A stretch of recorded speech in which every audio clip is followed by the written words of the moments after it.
Okay. We need the light. No. Am I point the camera over?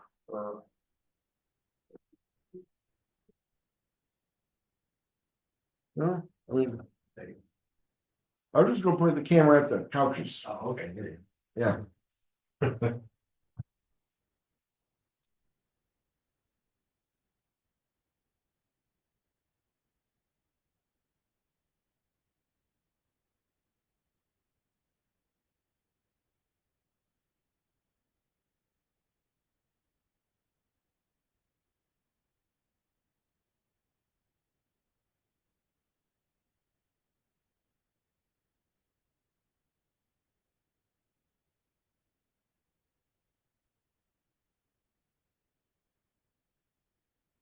Okay.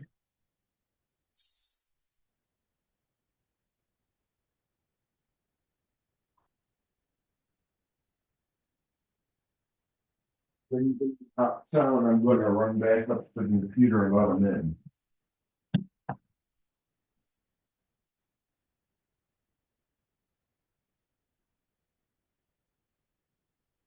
We're on to our last of the history lesson with Priscilla. And the first person to bring up the idea that Priscilla might have wrote Hebrews, this guy named Adolf von Karnak in 1900. We just jumped from Martin Luther in the 1560s to 1900.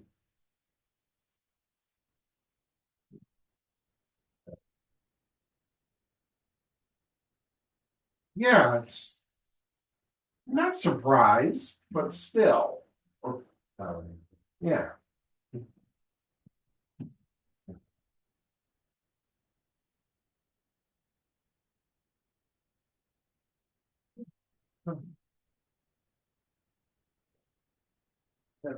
You can move my bag, put it on the floor or whatever.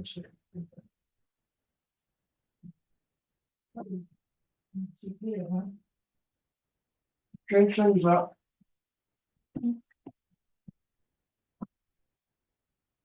Put the bag on the floor.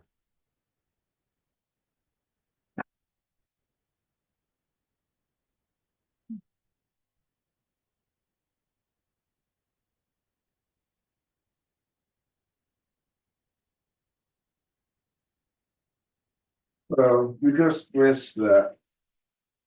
She was first, that Priscilla might have wrote Hebrews was first proposed by a guy named Adolf von Karnak in 1900.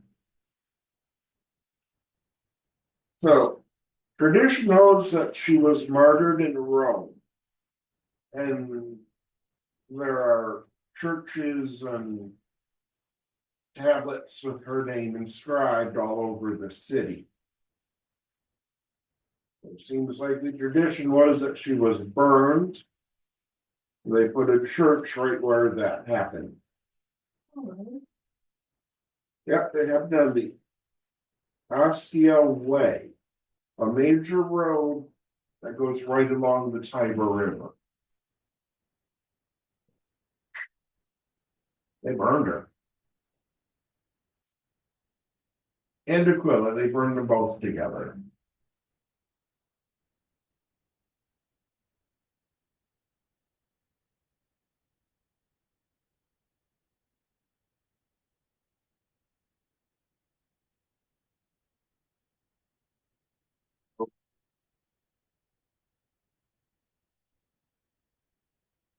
Romans chapter 16.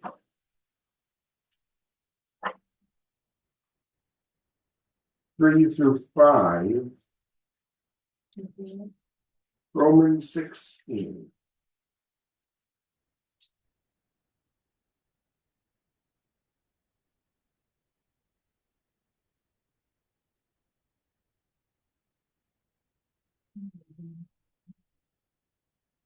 Nope. 16.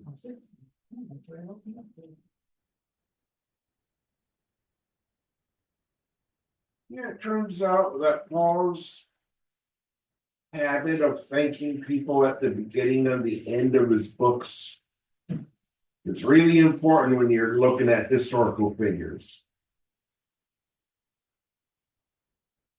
But 3 through 5.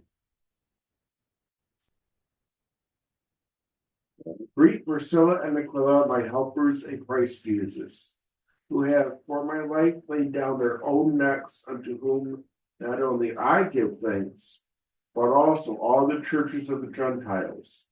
Likewise, greet the church that is in their house. Salute my well-beloved Evangelist, who is the first fruits of Acacia unto Christ. Acacia is a province in the Roman Empire, not a city. Or Corinth was. So here it tells the church in Rome to greet Priscilla and Aquila, that they are well known in the Gentile churches.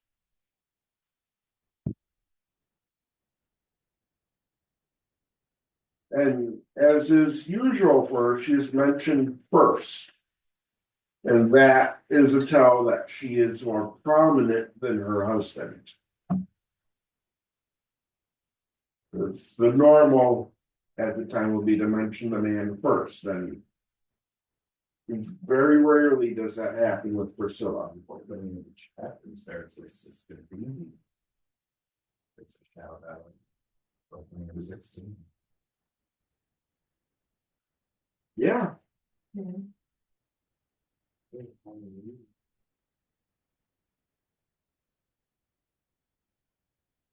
And to do whatever she asks you, it says here, whatever business she asks, need of you, she has been a sucker of many and of myself also. Do whatever she tells you, for she's been really helpful to me and others.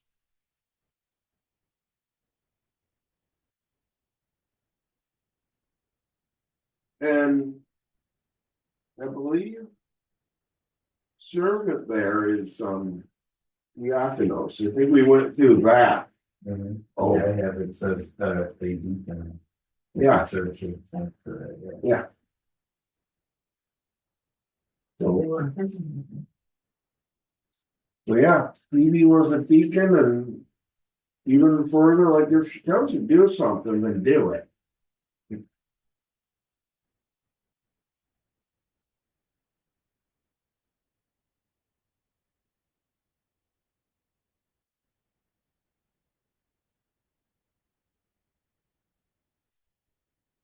One, I've had a lot of people say that, this.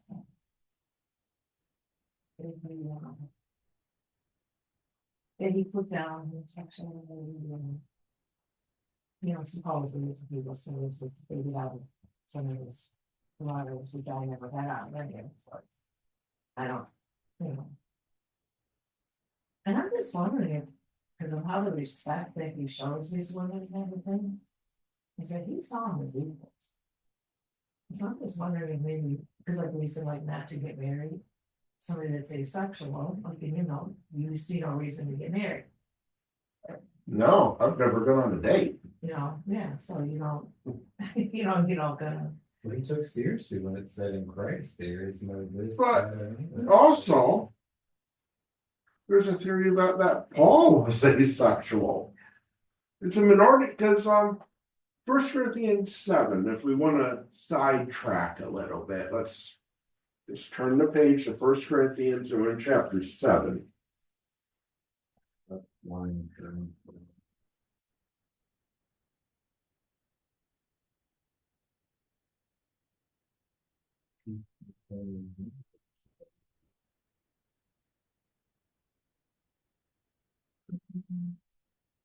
7, right at the beginning.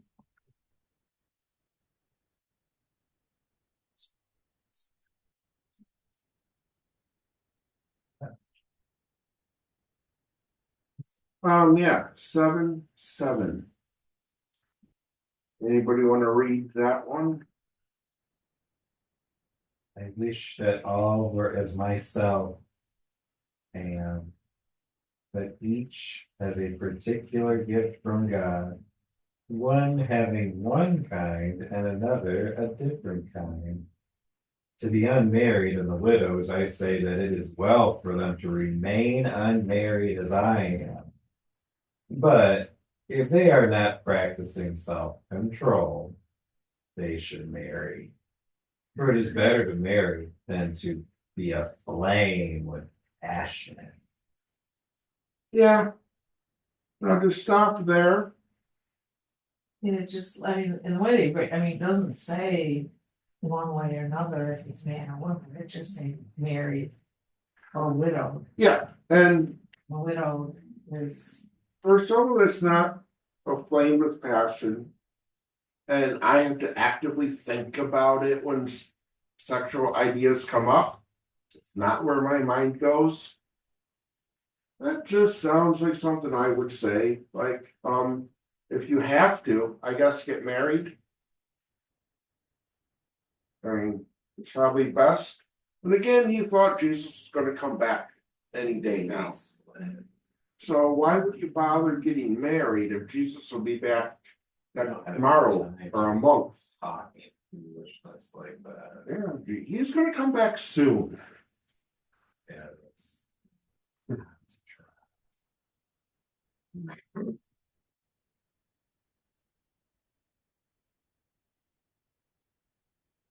I gotta remind myself, because a lot, it's like, what's the big deal? Like, oh, not everybody is me.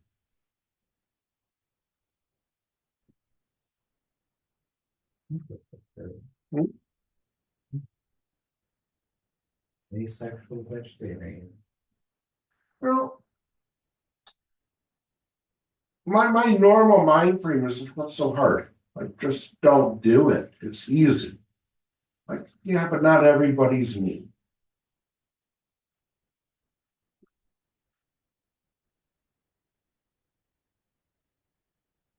So You know, I mean, I'm a minority among people on sexual ethics.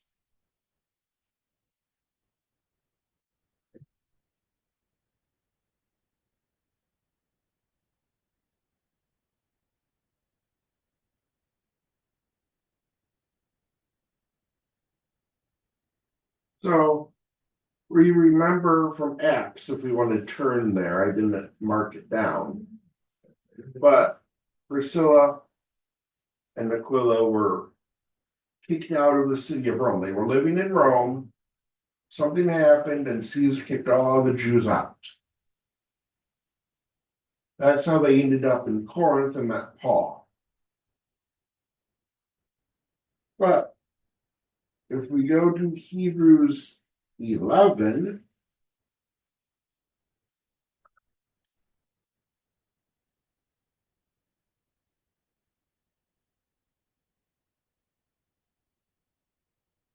verse 9,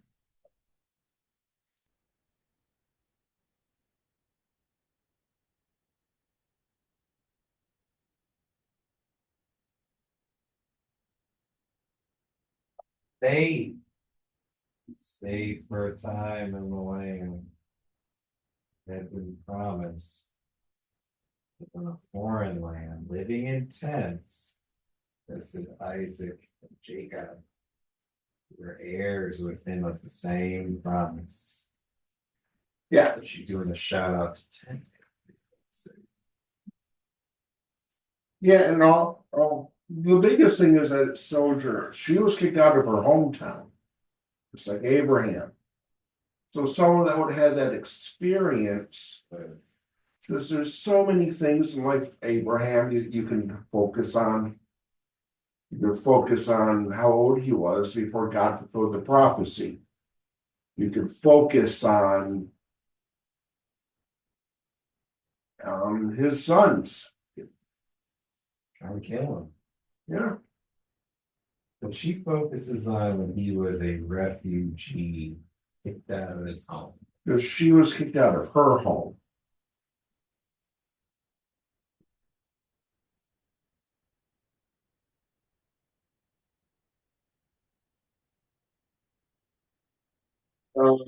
In verses 24 through 27, same chapter, chapter 11.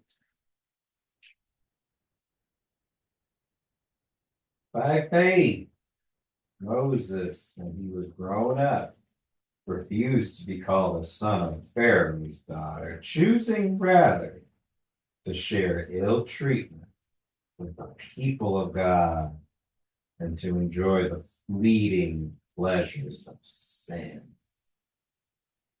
He considered abuse suffered for the Christ to be greater wealth than all the treasures of Egypt. He was looking ahead to the reward. By faith, he left Egypt unafraid of the king's anger, for he persevered as though he saw him who was invisible.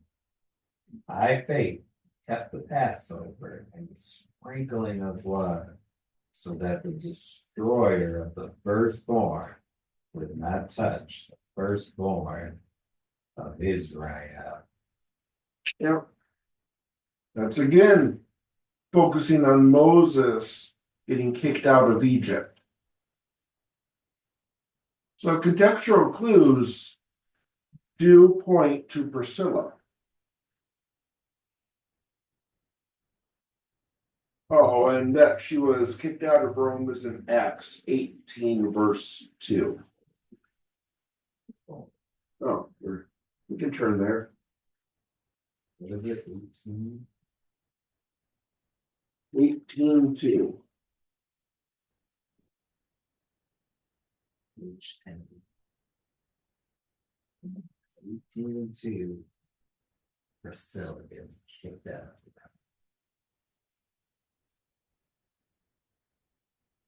Yeah, but just the one verse, Verses.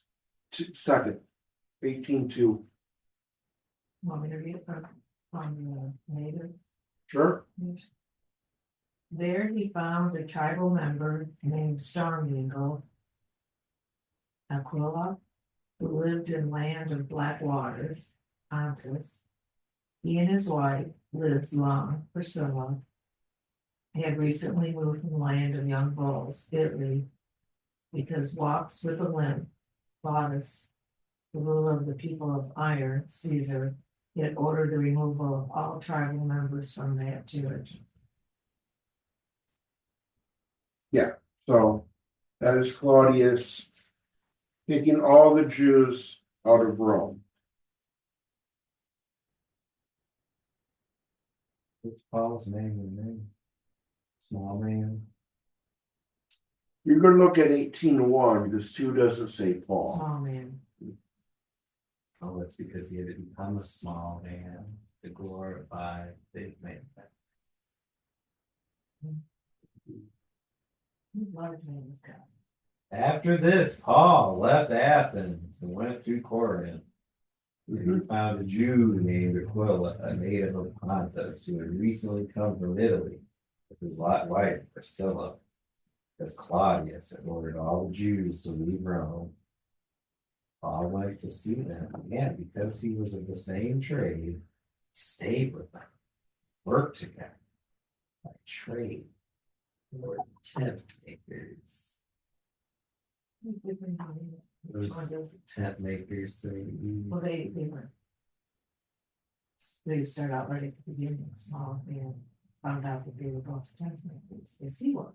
So Elijah would come and join them in the work.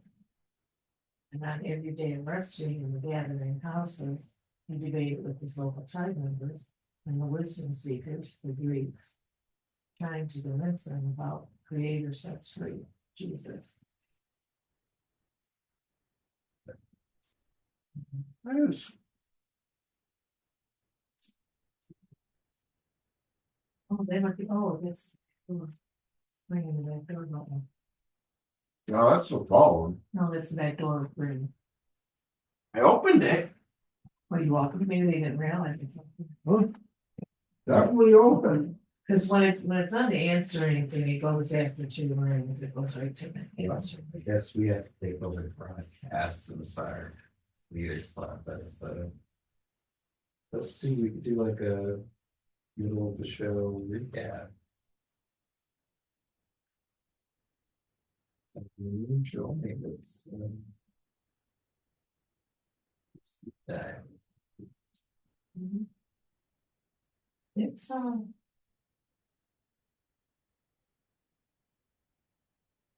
it's interesting.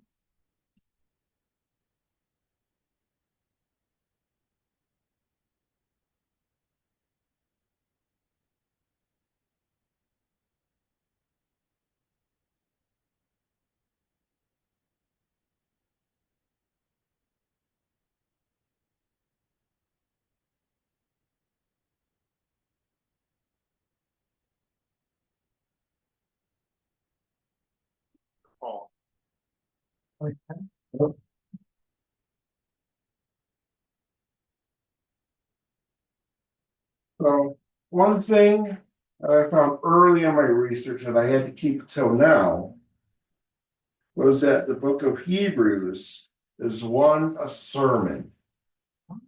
All the scholarship says that it reads like it was meant to be told. Not read. Yeah, So. like a play. If you read a play, you get the parts are meant to be spoken. Yeah, the by faith part, that's definitely like a clincher. Yeah. That's like the. Song. It's, it's, if you read it through, I've sat through longer sermons in my life. The whole thing, I'm talking like if you read the whole thing, it's not super duper long.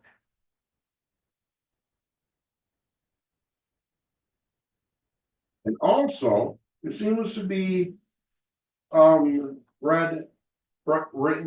in a committee. More than one person is definitely, it's not the hand of just one writer. So it seems like they were talking to each other as she wrote it down. But given the prominence of Pricilla, and she had her church in Ephesus, and that there are times when it goes to the single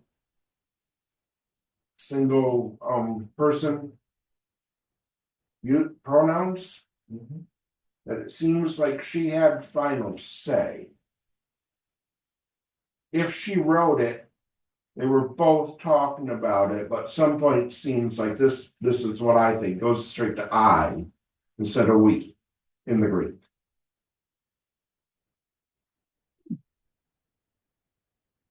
So there's points where you can see two people, and there's points where she put her foot down and says, this is what I think, and this is what I'm writing down.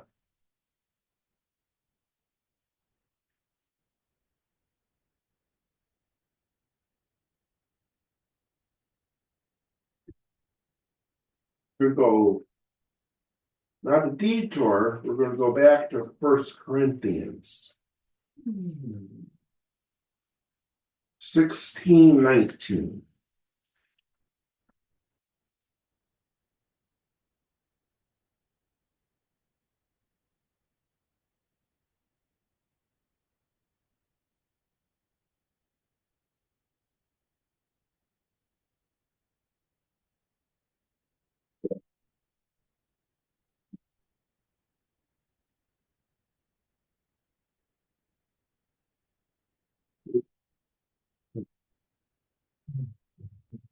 The churches of Asia salute you. Aquila and Priscilla salute you much in the Lord, with the church that is in their house. One of the rare times he is put first, that doesn't normally happen. But it also means that there was a church in their house. And with how prominent she's put, we assume that she was the pastor of that church. And we think that was in Ephesus.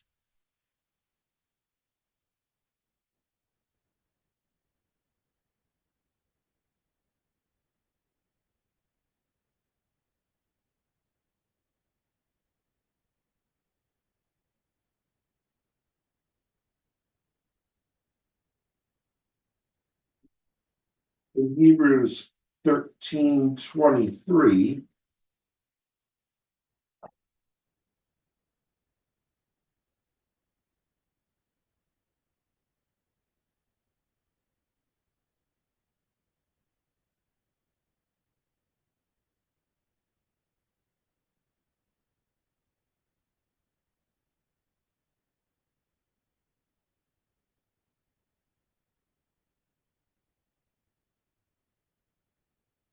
Yeah.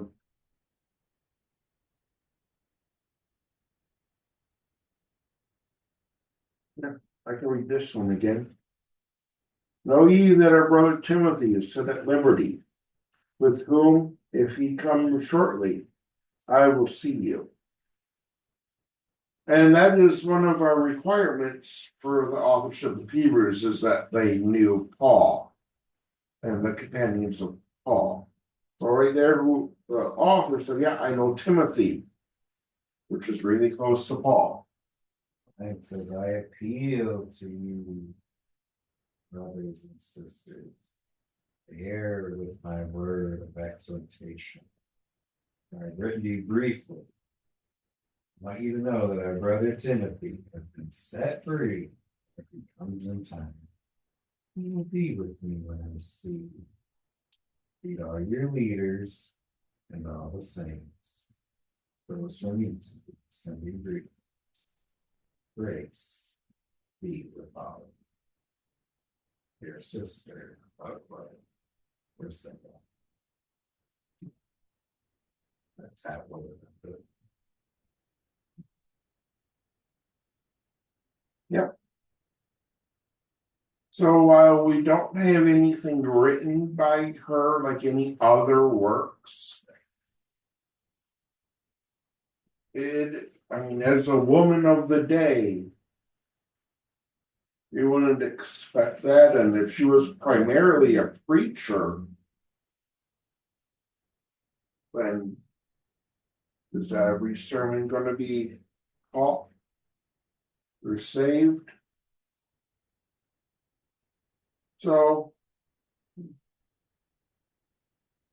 while it's bad for Apollos that we don't have anything written, he doesn't have anything to lose by saying, look at me, I'm important. I mean, not in that kind of sense, but more of put his name out there won't ruin his standing among people that don't know. People that don't. She was known among the Gentiles, but this was for the Jews. Chosen said there was a lot of hierarchy and all these decisions that isn't so obvious, just in the plain text. A lot of people stood to gain and lose a whole lot based on what we read. So while she was known in the Gentile churches, Yes. Hebrews was written to the Jewish Christians and potential Christians that were Jewish. So to put her name on there may have hurt her cause and gaining more Christians in a Jewish framework, because that's who she was trying to talk to.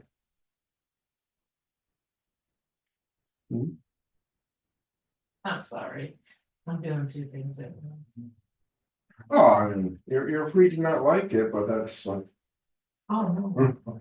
first century women's rights. Okay, sorry.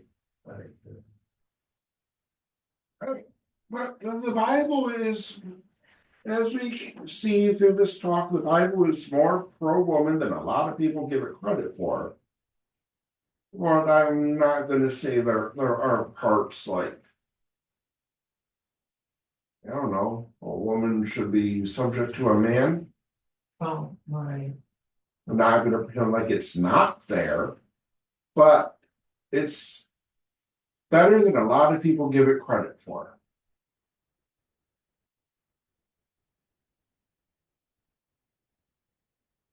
And then those problematic parts is beyond the length of this study, but maybe someday. I'm not prepared to give an in-depth on First Timothy.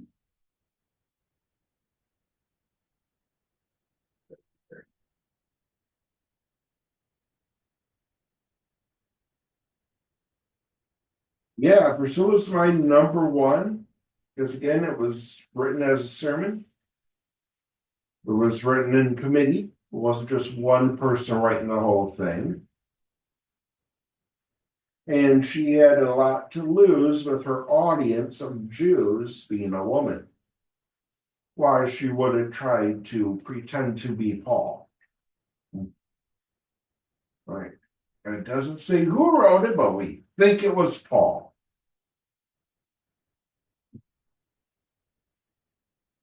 But you got to get your foot into the door when you're trying to talk to somebody. Trying to, in this case, evangelize to people that might not believe what you believe. So it makes sense her name wasn't on there, but I do think all the evidence points to her. My second, as you guys asked me for my list, my write-up of this whole series, is Clement of Rome. I think as a second place, he has a lot going for him. A lot of his words are from First Clement, or his word choices very similar. The writing style is very similar. And if he was an apostle of Paul, and she was an apostle of Paul, could they both have learned that from Paul? So it'll make it easier to try purposely to write like Paul did, which is what we see in Hebrews. But like when Clement opens his a Old Testament passage, a lot of the words are the same from First Clement when he does the same thing. My number 3 on our list is Luke.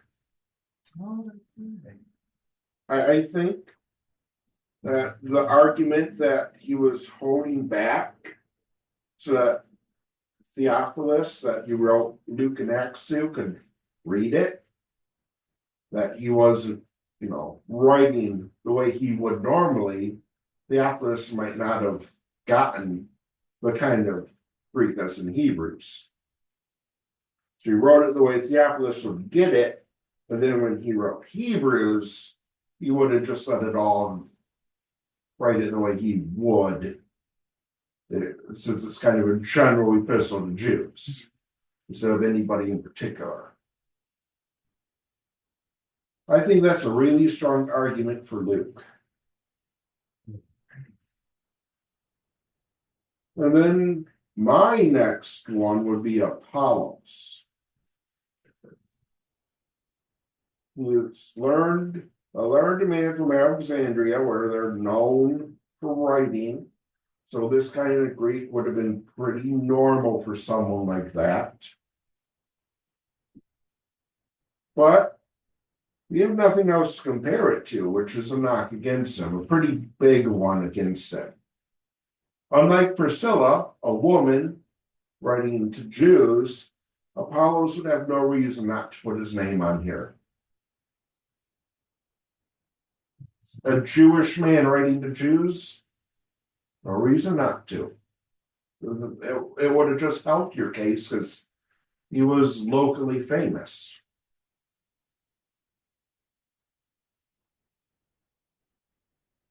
My number 5 choice is Barnabas, but I don't think it was him at all. I don't think a guy that is into replacement theology would write to Jews in the first place. Like, we're the new people of God. You guys can just go somewhere. We don't need you. I don't think it was him. And every book from Paul that we have that we know is from Paul, it's undisputed. has the opening and the ending. It's something Paul always did. It's not in Hebrews. So we got we got three pretty good candidates. One maybe and two probably not. Yeah, Priscilla, Clement of Rome, and Luke are all pretty decent candidates. Apollos, if it was him, would have put his name on it. And I don't think it was Barnabas or Paul. So three candidates, a maybe, and two, nah, probably wasn't that.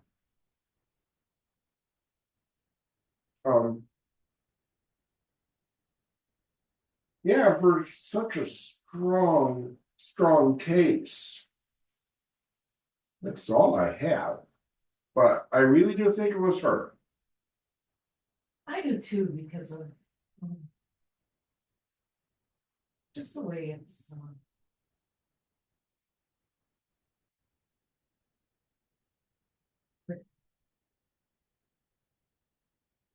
Yeah, she put in things of her own life, so journeying out of Rome into Corinth and Ephesus. See, I mean, a sermon was right in her wheelhouse as a pastor. If we believe that she was pastor in Ephesus, which evidence is pretty strong on that one, that writing and delivering sermons would have been second nature. Would have kind of been how she wrote instead of written. And it was definitely written by committee. There's signs of two people going through in the Greek. And when we go through it, I'll try to point that out.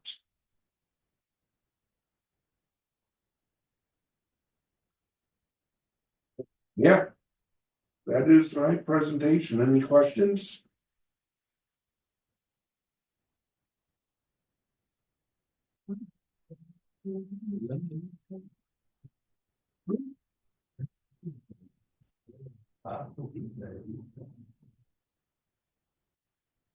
Again, you would think there would be more, but again, whoever wrote it tried to make it sound like Paul. They tried to purposely confuse us 2,000 years later. They did that on purpose. You know?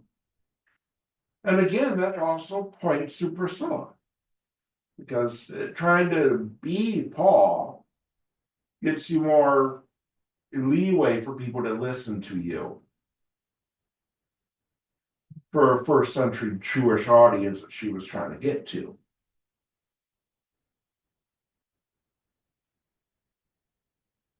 And next month, we're going to start in Hebrews chapter 1 and however long it takes to get through it.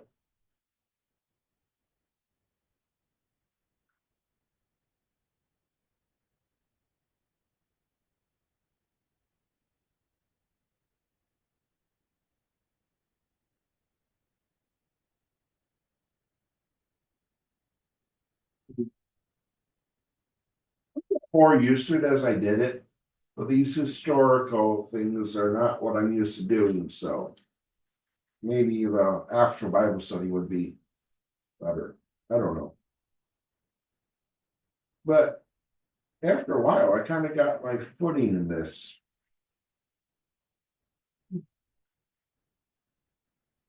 Oh yeah, you can really,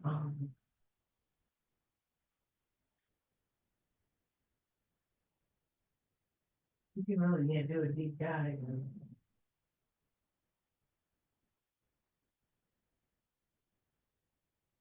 The hard part is how to squeeze it into an hour. I think I did too much of that because we got extra time. Because there's, plus the fact that there's only two, three of us. Yeah, well, more people is more discussion. And a lot of this stuff we discussed over the year, Mhm. you know. Oh, thank you, Chris. Yeah. next month we'll start in Hebrews chapter 1.